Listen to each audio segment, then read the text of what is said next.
हम लोग श्रीमद् भागवतम के तीसरे स्कंद के 15वें अध्याय के 14वें श्लोक को पढ़ेंगे।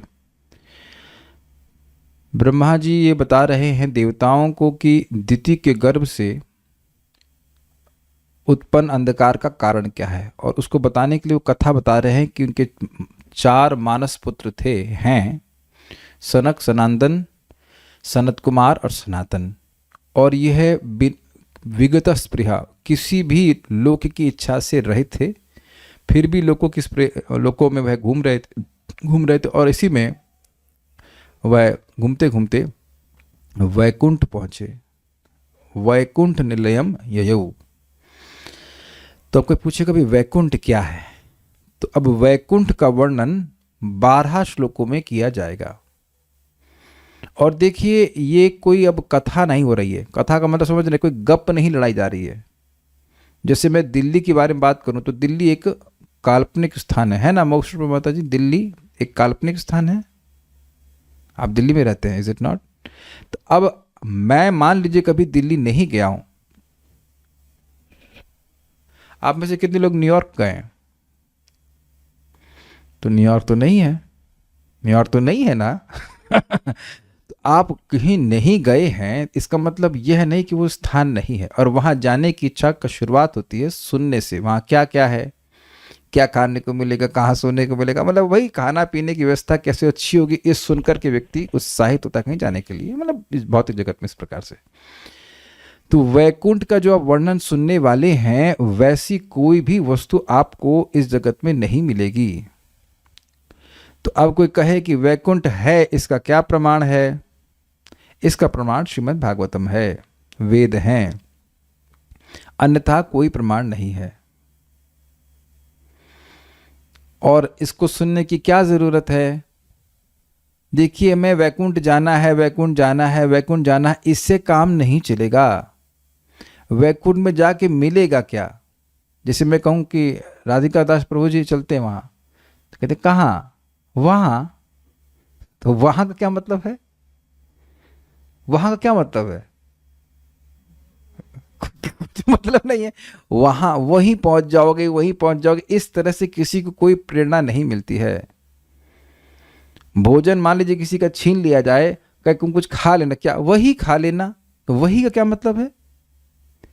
तो यहां श्रीमद् भागवतम बिल्कुल स्पष्ट बता रहा है। अन्य जो धर्म जो मानने वाले हैं, उनसे पूछ लिया जाए कि भगवान का धाम की आप बात करते हो, बड़ी अच्छी बात है, लेकिन वहां पे है क्या? क्या डिटेल वर्णन कुछ बता सकते हैं? तो वह नहीं बता पाएंगे, क्योंकि उनको बताया नहीं गया है। हम लोग कोई अहंकार में नहीं बोल रहे हैं, हम लोग भी इसीलिए बता पा रहे हैं क्योंकि हमें बताया गया है, बताया जा रहा है। हम सुन रहे हैं बड़ी नम्र भाव से श्रीमद् भागवत में, देवताओं का अनुसरण करते हुए। देवता ब्रह्मा जी से सुन रहे हैं और चैलेंज नहीं कर रहे हैं, और वहां पर उस बात को स्वीकार कर रहे हैं कि वैकुंठ है। देवताओं का सामर्थ्य नहीं कि वैकुंठ चले जाएं, वह भी सुन ही रहे हैं कि वैकुंठ किस प्रकार का है। अब प्रश्न हुआ कि ब्रह्मा जी को कैसे मालूम चल गया वैकुंठ के बारे में? उन्हें कौन बताया? तो याद होना चाहिए कि दूसरे स्कंद में ब्रह्मा जी कई साल तक, बहुत लंबे समय तक जब भगवान की आज्ञा के अंतर्गत तपस्या की, तो भगवान ने इस वैकुंठ का और वहाँ की वस्तुओं का साक्षात्कार, साक्षात अनुभव ब्रह्मा जी को उनके हृदय में कराया। तो ये सामर्थ्य ब्रह्मा जी का है। उस सामर्थ्य पर विश्वास करते हुए ब्रह्मा जी उनकी देवता लोग ब्रह्मा जी की बात को सुन करके वैकुंठ के बारे में सुन रहे हैं, उन्हें स्वीकार कर रहे हैं। अद्भुत बात है कि देवता लोग यह नहीं पूछ रहे हैं उनसे कि अब हम वैकुंठ जाएं कैसे, बट एनीवेज वैकुंठ के बारे में बात हो रही है। तो पीछे से बोलने वाले तो भक्त नहीं है, तो मैं ही एक दो बार बोलूंगा। वसन्ति यत्र पुरुषः सर्वे वैकुंठ मूर्तयः ये निमित्ता निमित्तेना धर्मेणाराधयन् हरिम्। वसन्ति यत्र पुरुषः सर्वे वैकुंठ मूर्तयः ये निमित्ता निमित्तेना धर्मेणाराधयन् हरिम्। वसन्ति यत्र पुरुषः सर्वे वैकुंठ मूर्तयः ये निमित्ता निमित्तेना धर्मेणाराधयन् हरिम्। वसन्ति यत्र पुरुषः सर्वे वैकुंठ मूर्तयः ये निमित्तो निमित्तेना धर्मेणाराधयन् हरिम्। बहुत बहुत अच्छा श्लोक है। वैकुंठ लोकों में सारे निवासी पुरुषोत्तम भगवान के समान आकृति वाले होते हैं।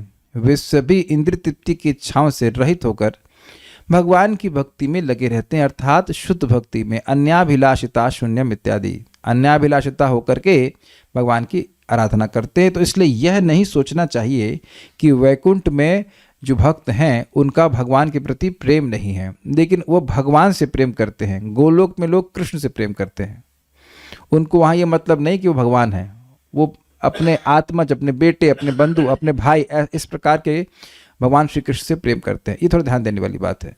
अन्यथा कोई तत्वतः कोई भेद नहीं है। शुद्ध सत्व की वृत्ति, शुद्ध सत्व का ही प्राकट्य गोलोक भी है, शुद्ध सत्व का ही प्राकट्य वैकुंठ भी है, वहाँ भेद नहीं दिखना चाहिए। स्वरूपतः कोई भेद नहीं है, रस का भेद है। अब हम लोग विचार करते हैं आगे। यत्र, यत्र मतलब जहाँ, वैकुंठ लोक में, अर्थात वैकुंठ लोक में ये जो पुरुष हैं, अब इसको थोड़ा मतलब समझे। यहाँ जैसे पुरुष अभिमान है, जैसे मेरा अभिमान है कि मैं पुरुष हूँ और किसी का अभिमान हो कि वह स्त्री है, उस तरह से नहीं है वहाँ पे। कुछ जीव वहाँ पर पुरुषाकार में है, शाश्वत रूप से उनका स्वरूप क्या है, पुरुष रूप में, चतुर्भुज रूप में है। और किसी को सारूप्य प्राप्त है तो वो चतुर्भुज रूप में होगा, और उसका चेहरा, उसका जो शक्ल है वह भी भगवान जैसी दिखाई पड़ेगी, उसके 4 भुजाएं होंगी, वो देखने में बिल्कुल भगवान विष्णु जैसा लगेगा। लेकिन इसका मतलब यह नहीं है कि वहाँ स्त्रियां नहीं हैं। कुछ समझ पा रहे हैं? वहाँ पक्षी भी हैं, वहाँ पे पेड़ भी हैं, अभी आगे वर्णन सुनेंगे आप। पेड़ भी हैं, पक्षी भी हैं, सब हैं। लेकिन कुछ एक लोगों का सैंपल लेकर के बोल रहे कि जो वहाँ पुरुष हैं, जो उनमें से भी जिनको सारूप्य प्राप्त है, वह भगवान के समान रूप वाले होते हैं, चतुर्भुज रूप में होते हैं। अब आप ये बताइए कि इस जगत में ये भी कितनी अद्भुत बात है कि ऐसा कोई मिलता भी नहीं कि जो एकदम कार्बन कॉपी हो, बिल्कुल एक जैसे दिखाई पड़े। अजीब सा नहीं लगेगा? ये बताइए कि ये बात आपको अजीब सी नहीं लगेगी? एक व्यक्ति हमको बोले कि हमको, एक व्यक्ति की माँ इस्कॉन वृंदावन आई थी और बोली, प्रभु जी आप इतनी जल्दी दर्शन करके वापस कैसे आ सकते हैं? समझे आप? 7:15 बजे दर्शनार्थी खुली होगी, वहाँ किसी को उनकी माँ ने देखा तो एक वर्षवारी माता जी बोल रही थी कि आप दर्शनार्थी करके तुरंत ही 7:32 पे कैसे वापस आ सकते हैं जब करने के लिए? मैंने कहा मैं तो आज दर्शनार्थी गया ही नहीं। अरे मेरी माँ ने आपको देखा वहाँ? उन्होंने कहा मैंने नहीं देखा, आपकी माँ ने कैसे देख लिया? मतलब उन्हें कोई भ्रम हो गया होगा कि कोई और व्यक्ति, उसकी शक्ल मुझसे मिलती जुलती होगी, उसको देख ली होंगी। ऐसा हो जाता है कभी कभी। तो एक व्यक्ति को आप देख लेते हो, थोड़ा थोड़ा शक्ल मिलता हुआ, तो कितना आश्चर्य होता है। और एकदम कार्बन कॉपी हो, तब आज तो कभी देखे इस तरह से एकदम कार्बन कॉपी हो व्यक्ति? और कितनी अद्भुत बात है कि जगत में हर व्यक्ति विलक्षण दिखना चाहता है कि नहीं? आप में से कितने लोग वैसा स्वेटर पहनना चाहते हैं जैसे बाकी सब लोग पहन रहे हैं? जब आप स्वेटर खरीदने जाते हैं तो क्या आप वैसा स्वेटर खरीदते हो जैसा बाकी लोग पहन रहे हैं, या कुछ अलग पहनना चाहते हैं? अभी भी यह कंटामिनेशन है कि थोड़ा अलग दिखना चाहिए, आई शुड लुक डिफरेंट। लेकिन भगवान कितने अद्भुत हैं, इतने उदार हैं कि सबसे सुंदर हैं और अपने समान रूप सब अपने पार्षदों को दे दिए, ऑलमोस्ट सभी को जिनको सारूप्य प्राप्त है। ये एक अद्भुत चीज है वैकुंठ में। एक इंटरेस्टिंग बात है ना, इस जगत में लोगों को कुंठा होती है, हमारी नाक उतनी ऊंची नहीं है यार, हम उतने गोरे नहीं हैं, ऐसे लोगों को बड़ी कुंठा होती है, इसलिए प्लास्टिक सर्जरी कराती। तो ये कुंठा भी भगवान खत्म कर दिए। अरे रूप तो मेरा ही रूप ले लो, कोई बात नहीं, हमेशा के लिए मेरा रूप ले लो। इस प्रकार का वैकुंठ है। यत्र वैकुंठ लोक, यत्र नहीं, वैकुंठ लोक में ये जो पुरुष हैं वे अनिमित्त, अनिमित्त मतलब स्वप्रयोजन अभाव से। निमित्त का मतलब होता है कारण, और अनिमित्त का मतलब होता है कोई किसी कारण के बिना। लोग इस जगत में भजन करते हैं अपने देह की आवश्यकता के लिए या अपने मन की आवश्यकता के लिए, कुछ चाहते हैं, सुख संपत्ति घन आवे तश कष्ट मिटे तन का, ये सब निमित्त कहलाते हैं। यहाँ कह रहे हैं अनिमित्त मतलब प्रयोजन के अभाव से निमित्तेन अर्थात उत्पन्न धर्मेण परम धर्म भक्ति के द्वारा। ये थोड़ा समझिए, वह धर्म जो अनिमित्ता के निमित्त उत्पन्न हो, निमित्त प्रकट हुआ है। अन्य अभिलाषिता से उत्पन्न जो धर्म है उसके द्वारा हरि की आराधना करते हैं। इंग्लिश में समझाऊं अगर, द धर्म which is which is manifested by selfless service attitude. They worship Hari through that. कुछ ग्रहण कर पा रहे हैं? इस शब्द को समझिए, बड़ा मजेदार है ये। वह भक्ति, वह धर्म जो निस्वार्थ भावना से प्रकट हुआ है। निमित्त का मतलब कारण, तो आप कहिए अनिमित्त कारणेना धर्मेणा।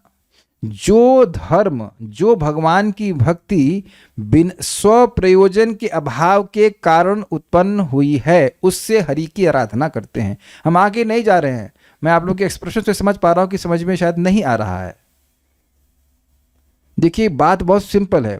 जो भक्ति, मान लीजिए कोई व्यक्ति भक्ति कर रहा है स्वर्ग प्राप्त करने के लिए, तो स्वर्ग प्राप्त करने वाली भक्ति, उससे उत्पन्न हुई भक्ति से भगवान की आराधना कर रहा है। लेकिन कोई व्यक्ति भगवान का प्रेम प्राप्त करने के लिए भक्ति कर रहा है, तो उसका भक्ति करने का कारण क्या है? भगवान की भक्ति प्राप्त करना। तो भगवान की भक्ति प्राप्त करने में स्व प्रयोजन का अभाव है। स्व प्रयोजन मतलब इसमें मेरा क्या है, इसमें मुझे क्या मिलेगा, what is it for me. जो भक्ति अपने प्रयोजन के अभाव के कारण उत्पन्न हुई है अरे सब लोग परेशान हो रहे हैं, जब ये भी समझ में नहीं आ रहा है कि क्या समझ में नहीं आ रहा है। ये शब्द पूरा जोड़ के देखिए, अनिमित्त निमित्तेना, अहेतु की भक्ति। यस, वही अहेतु की भक्ति को अलग तरह से कह रहे हैं कि ये भक्ति कैसे हो रही है, जिसका कारण अपनी इंद्रिय तृप्ति नहीं है।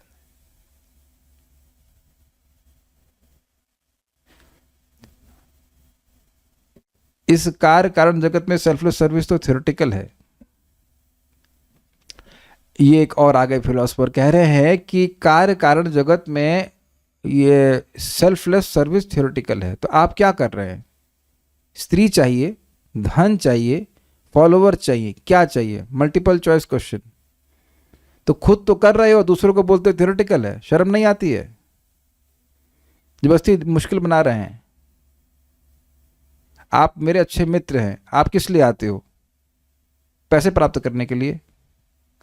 We just want to have good time. We spend good time together talking about Krishna. What is other motivation here? When we are having selfless dealings even now among each other, why can't we have with Krishna? And this is Krishna consciousness. आप में से आप कितने लोग यहाँ पैसा कमाने के लिए आए? किसको कमाने क्या आओगे? मिलेगा भी तो नहीं कुछ। यहाँ भगवान के बारे में सुनने के लिए आए हैं। मैं भगवान के बारे में बोलने के लिए आया हूँ। आप काहे के लिए आए महावीर प्रभु? सुनने के लिए। भगवान के बारे में सुनना अच्छा लगता है, और कुछ और किसी कारण से आए? अब आप देखिए, प्रैक्टिकल देखिए, आप यहाँ बिना किसी और कारण के आए हैं महावीर प्रभु, केवल सुनने के लिए आए हैं। हो सकता है राधिका प्रभु कुछ प्रसाद खाने के लिए आए, तो यार कुछ भी नहीं अपने पास खाने के लाने के लिए, अपने कुछ बनाना पड़ेगा। तो अब आप ये बताइए कि प्रसाद खाने के लिए आए हैं। अच्छा, आप काहे को चरणामृत लाते हैं, आप काहे को फूल लाते हैं? तो बिल्कुल स्पष्ट आप देख रहे हैं कि हम बहुत सभी भक्त लोग भगवान की भक्ति किसी निमित्त से नहीं कर रहे हैं। देखिए समझिए, अगर निमित्त से की जा रही होती तो वो निमित्त प्राप्त होने के बाद उसको हम छोड़ देते। जैसे कल्याण प्रभु, अभी आप आओगे ना, ट्रेन से आएंगे मार्च में, तो आप वृंदावन आ रहे हैं। वृंदावन आना आपका प्रयोजन है। वहां पे उस ट्रेन से बस इतना ही मतलब है कि वो आपको वृंदावन तक पहुंचा दे। वो सिद्धि हुई तो अब आप ट्रेन से बिल्कुल भूल जाते हैं, बिल्कुल ट्रेन से कोई मतलब नहीं है। अग्रीड? तो जब किसी निमित्त से किसी की पूजा होती है, वह निमित्त पूर्ण हो जाने के बाद व्यक्ति पूजा नहीं करता है। लेकिन अब वैकुंठ के वासी शाश्वत रूप से भगवान की पूजा कर रहे हैं, अनादिकाल से कर रहे हैं, यानी कि बिना किसी कारण के कर रहे हैं अनादिकाल से। अनादि का मतलब हो गया किसी कारण से पूजा नहीं कर रहे हैं। अनादि का मतलब ही हो गया कि किसी कारण से पूजा नहीं कर रहे हैं। कारण होगा तो उसका शुरुआत होगी। वो अनादिकाल से पूजा कर रहे हैं, मतलब सेवा कर रहे हैं, और अनंत काल तक करते ही रहेंगे। तो किसी कारण को लेकर के पूजा नहीं कर रहे कि हमारा बच्चा सही हो जाए, हमारा बच्चा पास हो जाए, ये वो सब कुछ भी नहीं। बिना किसी भौतिक प्रयोजन के वह पूजा कर रहे हैं, बेसिकली प्रेम के कारण, स्व प्रयोजन अभाव के से उत्पन्न धर्मेणा, धर्म के द्वारा, अर्थात परम धर्म भक्ति के द्वारा हरिम आराधयन। क्या अभी भी नहीं समझ में आ रहा है? दो तीन बार बोलिए, मुझे समझ में आ रहा है, मुझे समझ में आ रहा है। Give positive affirmations. This is the language of Bhagavatam, and this is how you relish Bhagavatam. अनिमित्त निमित्ते न धर्मेण। It will take some time to sink.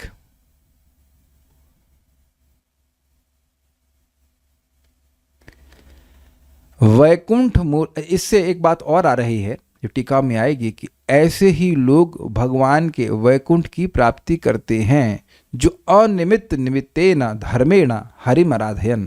जिन्होंने, मतलब वैकुंठ में दो प्रकार के लोग हैं, वो जो नित्य ही वैकुंठ में रहते हैं और वो इस प्रकार से आराधना कर रहे हैं, और दूसरे वह लोग जिन्होंने इस भौतिक जगत में अनिमित्त निमित्तेन, बिना किसी कारण के अहेतुक भाव से भगवान की भक्ति, भगवान श्री हरि की भक्ति करी थी, वह अब वहाँ रह रहे हैं। अजामिल के बारे में आप लोग सब जानते हैं। कौन अजामिल के बारे में नहीं जानता? सब जानते हैं। तो अजामिल ने 12 साल इस निस्वार्थ भक्ति, निष्काम भक्ति के द्वारा भगवान हरि की आराधना करी, नाम उच्चारण किया, तो अब वह आज वैकुंठ में है। अब तो समझ में आ रहा होगा। देखिए, जब ये कह रहे हैं कि निष्काम सेवा कर रहे हैं, तो कामना का मतलब क्या होता है? कामना का मतलब होता है अपनी इंद्रिय तृप्ति की इच्छा। तो निष्काम मतलब अपनी इंद्रिय तृप्ति की इच्छा से रहित, यही तो बोल रहे हैं स्व प्रयोजन भाव। अपनी इंद्रिय तृप्ति की भावना से रहित होने के कारण जो भक्ति उत्पन्न हुई है, निष्काम भावना होने के कारण जो भक्ति उत्पन्न हुई है, उस भावना से वे भगवान हरि की आराधना करते हैं। और समान शब्दों में कृष्ण की संतुष्टि, भगवान की संतुष्टि के लिए ही उनकी आराधना करते हैं, वो अपनी संतुष्टि के लिए भगवान हरि की आराधना नहीं करते। अब तो समझ में आ ही गया होगा। वैकुंठ मूर्तयः, भगवान विष्णु की ही तरह 4 भुजाओं वाले रूप में सर्वे पुरुषः वसंती, सभी पुरुष वहां रहते हैं। ध्यान दीजिएगा कि जो पुरुष रूप में है, जो स्त्रियां हैं उनको लक्ष्मी जी का रूप प्राप्त होगा, या जो भी जैसा भी उनको रूप प्राप्त होगा। आगे आप सुनेंगे कि स्त्रियां भी हैं, पुरुष भी हैं। तो जो पुरुष हैं वह 4 भुजाओं वाले भगवान विष्णु के समान दिखाई पड़ते हैं, स्त्रियां नहीं दिखाई पड़ती हैं। वैसे वहाँ मेढक भी है, वहाँ पे चिड़िया भी है, वहाँ भौरे भी हैं, सब है। आगे आप पेड़ पौधे भी सब कुछ हैं, लेकिन उनका रूप भगवान विष्णु से अलग दिखाई पड़ेगा।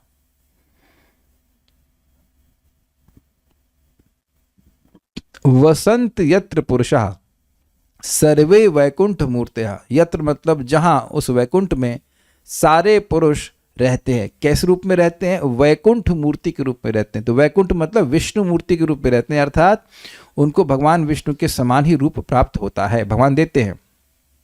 करते क्या है ये? वो सब लोग अनिमित्त निमित्तेना, अनिमित्त मतलब निष्काम भावना के कारण जो धर्म होता है, उस धर्म के द्वारा, यानी भगवान की भक्ति के द्वारा हरि की आराधना करते हैं। अब तो समझ में आ गया होगा। निष्काम भक्ति से भगवान श्री हरि की आराधना करते हैं। एक दूसरा अर्थ है कि वहाँ वो लोग रह रहे हैं जिन्होंने निष्काम भावना से भगवान हरि की आराधना करी थी। यानी 2 प्रकार के लोग, एक नित्य सिद्ध भक्त वहाँ पे रहते हैं, और दूसरे साधना सिद्ध, जो साधना करके भगवान की भक्ति करके सिद्ध हो गए, उनका हृदय पवित्र हो गया है, तो वह भी वैकुंठ जाते हैं। इस बात को आपको फिर याद दिला रहा हूँ। भगवान संतुष्ट हो जाते हैं तो उनसे कुछ भी प्राप्त किया जा सकता है, लेकिन अगर कोई भगवान की भक्ति कर रहा है और कुछ नहीं मांगता है, तो ये व्यक्ति को नहीं सोचना चाहिए कि उसे कुछ प्राप्त नहीं होगा और उसकी उपासना व्यर्थ जाएगी।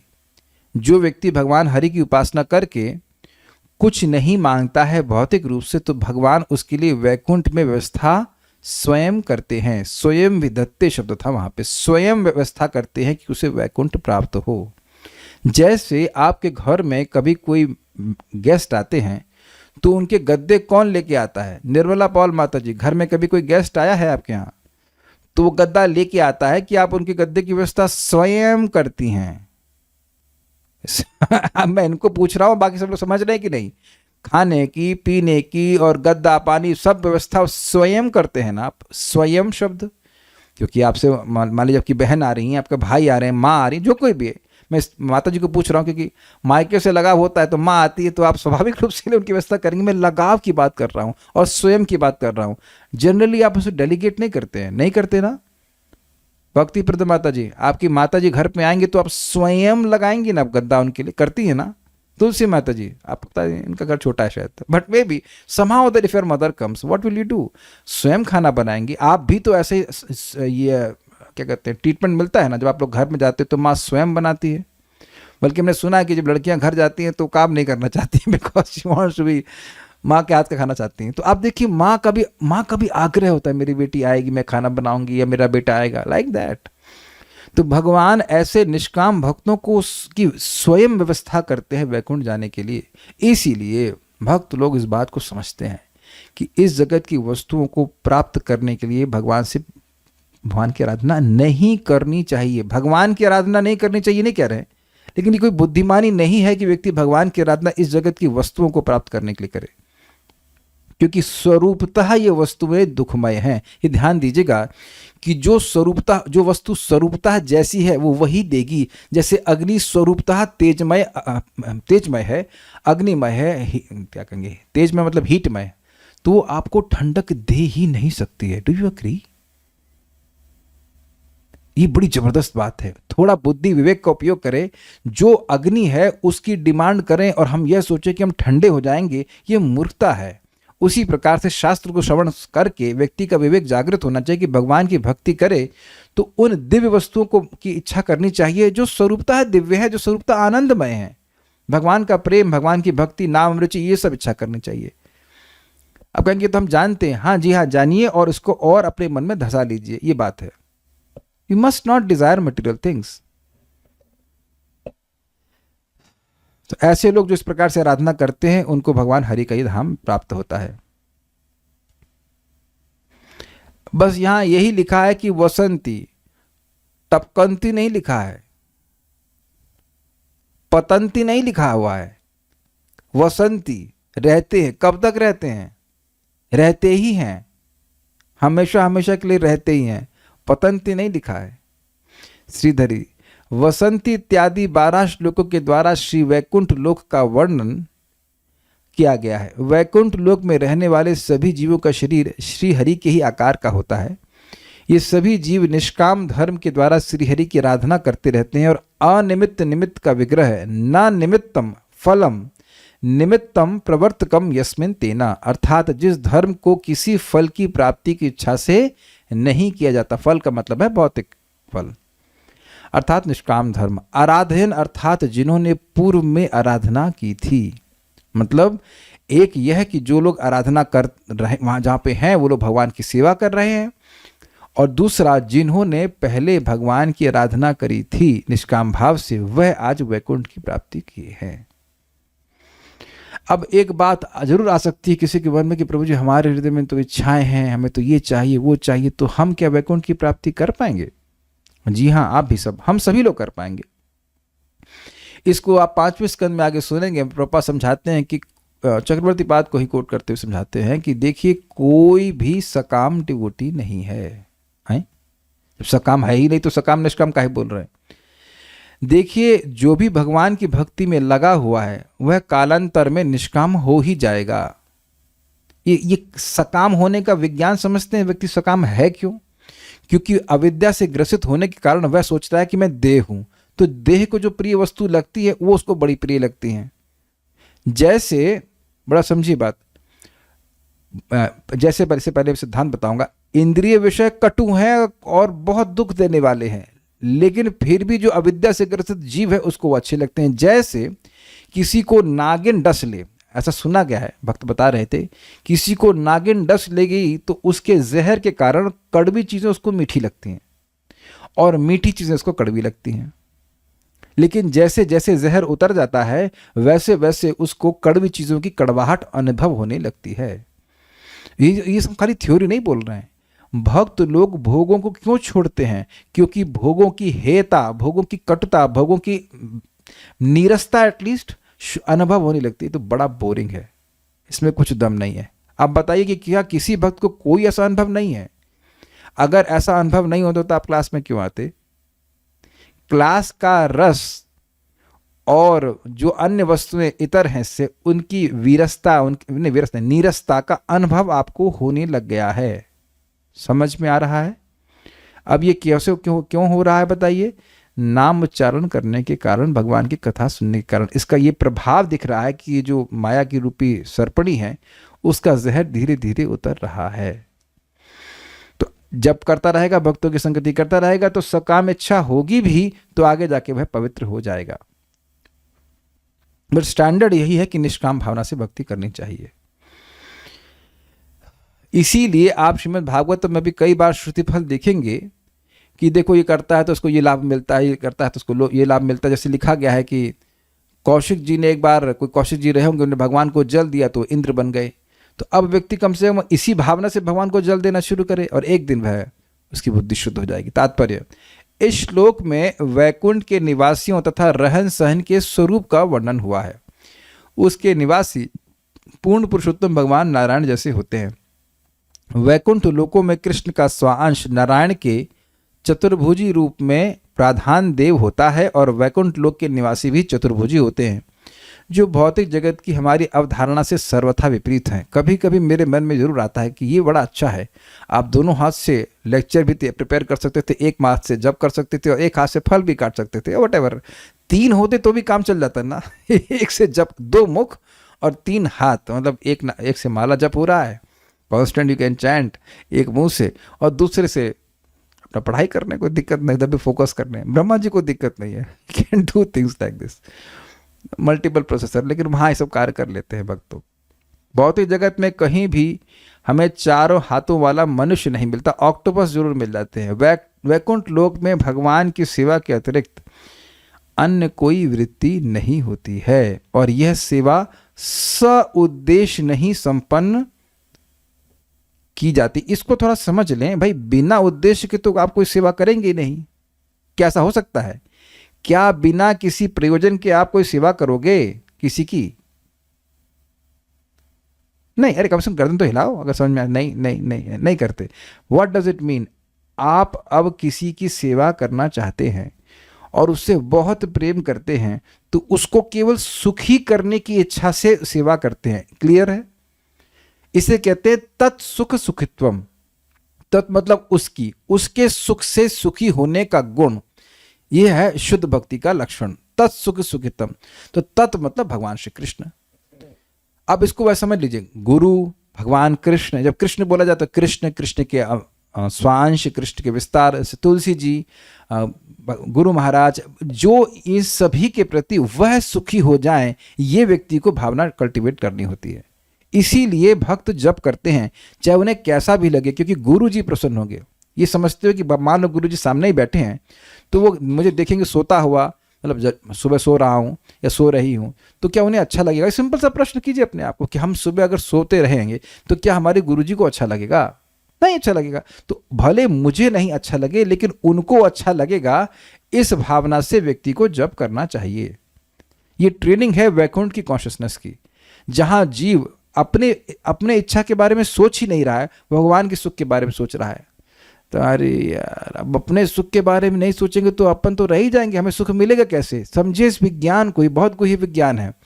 जब भक्त अपने सुख के बारे में सोच ही नहीं रहा होता है, वो कृष्ण के सुख के बारे में सोच रहा होता है, तब कृष्ण उसको सुख देते हैं, तभी उसे कृष्ण का सुख मिल पाएगा, कृष्ण की सेवा का सुख। और इसको सिंपल तरीके से समझिए, बहुत सिंपल तरीके से समझिए। मान लीजिए आपके घर में कोई महान भक्त आए या कोई भी भक्त आए, इसे आप बहुत प्रेम करते हैं, तो उसको भोजन करा रहे होते हैं आप खुद नहीं कर रहे होते हैं। भोजन करना आनंद है कि नहीं? तो आप भोजन नहीं कर रहे हैं, एटलीस्ट उस समय उसको भोजन करा रहे हैं, लेकिन जैसे वह भोजन कर रहा है तो आपको सुख मिल रहा है कि नहीं, ये बताइए। देखिए इस बात को माता जी लोग बिल्कुल समझ जाएंगे। अब उनका लड़का बच्चा कोई है, उसके लिए भोजन बनाती हैं तो वह खाता है और वह खुद कभी कभी भूखी रह जाएंगी। मान लो बड़ी अच्छी सब्जी बनी, बच्चा पूरा खा गया, तब भी माँ खुशी खुशी खिलाती है कि नहीं खिलाती है? जिनके जो लोग के बच्चे नहीं है वो खुद तो खाई होंगी, आंटी लोग मतलब माता जी लोग, मम्मी ने खूब खिलाया कि नहीं खिलाया इस तरह से। Why does she do? बचपन में तुम समझ ही नहीं पाते वो करती क्यों है। बिकॉज उनका प्रेम है, इसलिए वह ऐसा करती हैं कि खुद भी नहीं होगा, खुद सिंपल चीज़ खा लेंगी या नहीं भी खाएंगी, वो बच्चे को खिला देंगी। तो आप देख रहे हैं कि सेल्फलेसनेस में व्यक्ति को सुख मिलता है। जीव स्वरूपतः निस्वार्थ ही है, सेल्फलेस ही है। तो ये बात बोली जा रही है। बिना उद्देश्य का नहीं करने का मतलब यह नहीं है कि एब्सेंट माइंडेड है, उनको पता ही नहीं कि वो कर क्या रहे हैं। उनको पता है कि उनको पता क्या है, वो उनका स्वरूप इसी प्रकार से कृष्ण को सुखी करके ही सुखी होंगे। जैसे प्रभुपाद बड़ा सुंदर एग्जाम्पल देते हैं, हमारे हाथ, हमारे दोनों हाथ सदा ही हमारे शरीर की ही सेवा करते हैं कि नहीं? हमारे हाथ अपने लिए कुछ नहीं करते हैं, वो पेट को संतुष्ट करने के लिए कार्य करते हैं। पेट संतुष्ट होता है तो अपने आप ही हाथ हमारे बलिष्ठ हो जाते हैं। ये बहुत सुंदर बात है। तो इसलिए जो भक्त इस बात को नहीं समझ पा रहा है और वो सोचता है मुझे आज जब अच्छा नहीं लग रहा, मेरे को ये भक्ति करने का कार्य करने का मन नहीं कर रहा, तो वह अभी वैकुंठ जाने के योग्य नहीं हुआ है। वह सोच रहा है कि भक्ति मेरे सुख के लिए है।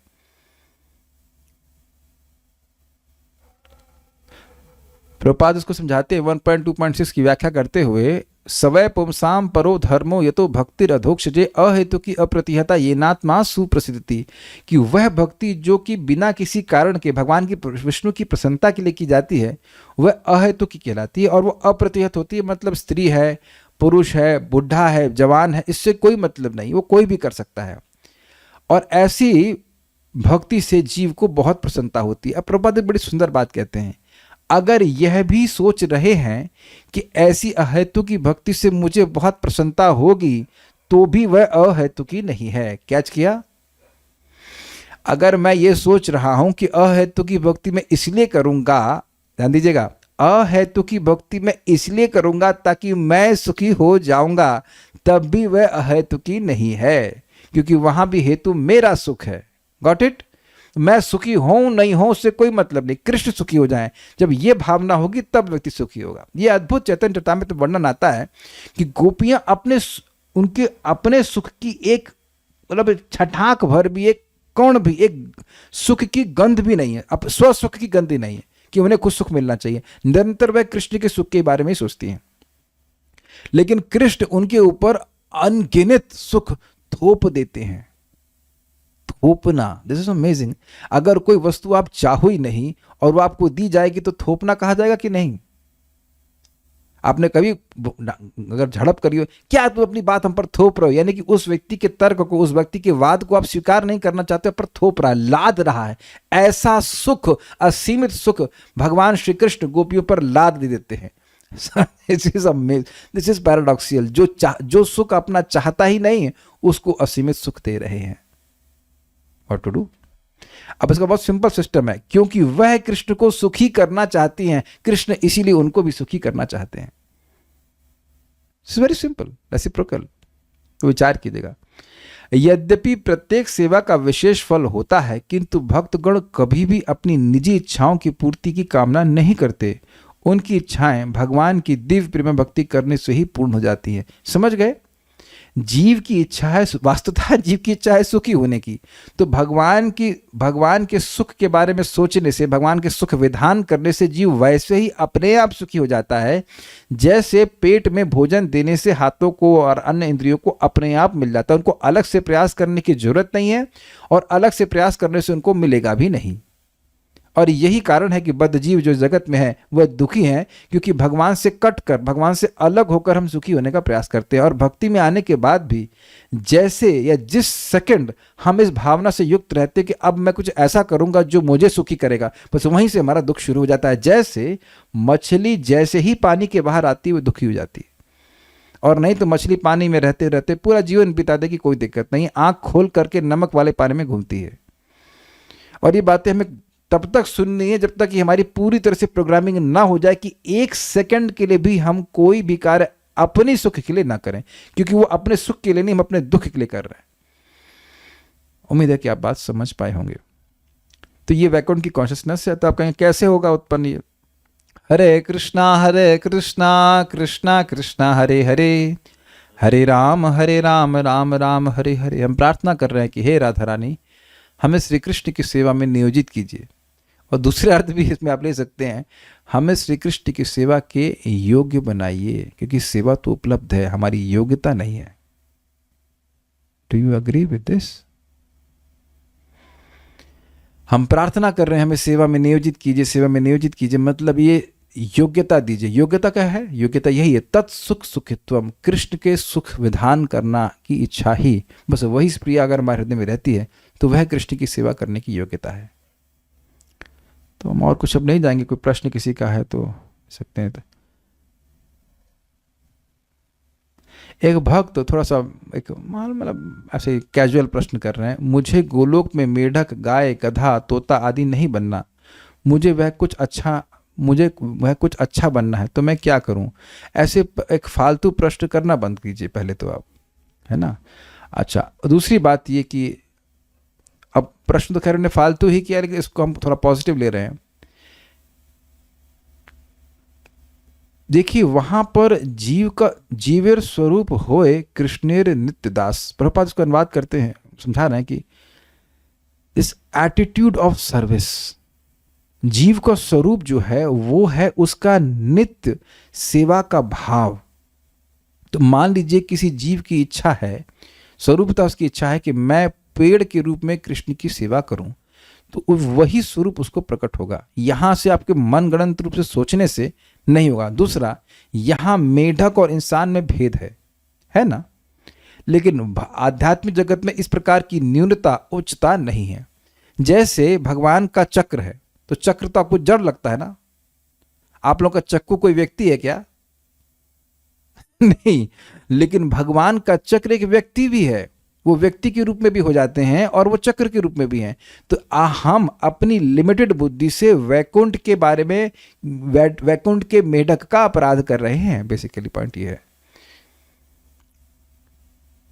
ये जो अलवर इत्यादि आए हैं तो वो कोई भगवान की अंगूठी है, अब मैं ठीक तो याद नहीं, कोई भगवान की अंगूठी है। कुछ महान महान भक्त है जिनके बारे में भागवतम में वर्णन है कि महान भक्त अवतरित होंगे दक्षिण भारत में कलयुग में। तो उनमें से कोई भगवान के कुछ है, मैं भूल रहा हूँ क्या है, कोई बांसुरी के अवतार है, कुछ ऐसे करके सब अलग अलग वस्तुओं के अवतार है। तो आप यहाँ सोच रहे हैं वो जड़ वस्तु है, वो जड़ नहीं है। वहाँ का रसगुल्ला, वहाँ सब कुछ वहाँ पे एक व्यक्ति है। अरे रसगुल्ला बनूंगा, मुझे कृष्ण चबाएंगे तो मुझे बहुत दर्द होगा, ये सारी आपकी भौतिक धारणाएं हैं।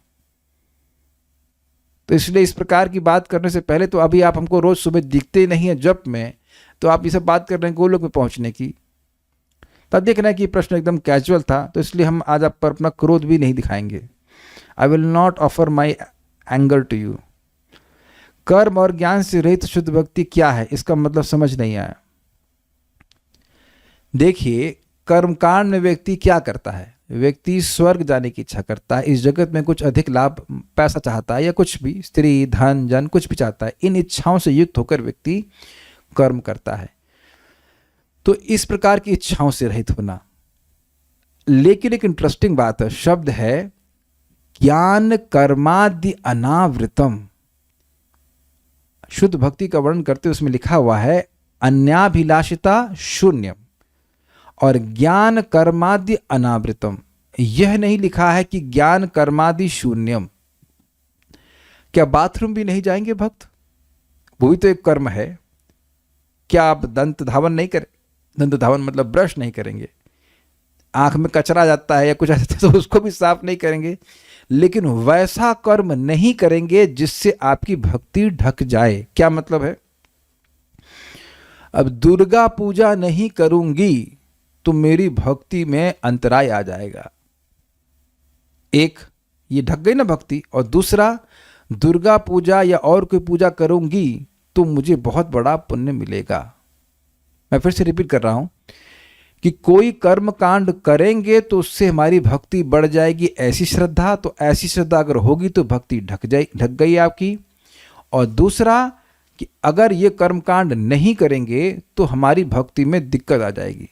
तो इस प्रकार के आवरण नहीं होना चाहिए। और ज्ञान का आवरण मतलब व्यक्ति निर्विशेष ब्रह्म में लीन होने की इच्छा करने लगे और उसके अनुरूप वह कार्य करने लगे। तो इसलिए कर्म और ज्ञान शून्य नहीं है भक्ति, लेकिन वैसे कर्म करें, वैसे कार्य करें, वैसे ज्ञान का अनुशीलन करें जिससे भगवान की भक्ति बढ़े, अनावृत हो। आवृत नहीं होनी चाहिए। आवृत मतलब ढकनी नहीं चाहिए। ये भी देखा गया है, एक भक्त है, अब तो दीक्षित भी है, अब पता उस कुछ साल पहले की घटना है कि वृंदावन में रह रही हैं और उनको वहाँ पे काशी में कहीं पे घर था उनका, पता नहीं, तो वहाँ पे जा रही हैं। क्या रहे? अरे वो पूजा का समय आ गया, पूजा का समय, वो पूजा करने के लिए हम जा रहे हैं। तो अब वहाँ यहाँ धामवास छोड़ करके व्यक्ति पूजा करने के लिए गाँव जा रहा है। तो इस प्रकार से एटलीस्ट उस समय की अगर उनकी चेतना की बात करें तो भक्ति उनकी कुछ मात्रा में ढकी हुई थी उस कर्म के पोर्शन से। So will stop now. Shrimad Bhagavatam की जय, श्री प्रभुपाद की जय, निताई गौर प्रेमानंदे।